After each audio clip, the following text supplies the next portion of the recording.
What equipment do I need for a brew pub?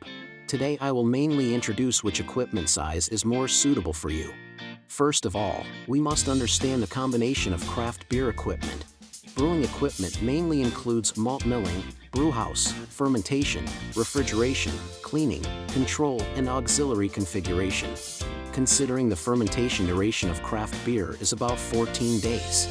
No matter how much wort is brewed, no matter how many batches, it will not be possible without fermentation tanks. Therefore, the size and number of fermentation tanks determine the daily output of craft beer. The appropriate craft beer equipment should be selected according to the required daily output. Determine the size of the equipment according to the area of the site, and customize according to the business model, beer type, and local conditions. Generally, tiny brewpubs, bars and restaurants can choose 200L to 500L equipment. Large beer restaurants and beer gardens will choose 500L to 1000L equipment. Let's talk about the equipment selection for opening brewpubs and bars in detail. The common capacity of commercial craft beer brewpub equipment is 100 liters, 200 liters, 300 liters, and 500 liters. Use Tanti's 200-liter capacity craft beer equipment, mainly because the sales volume of craft beer in some bars is not so large.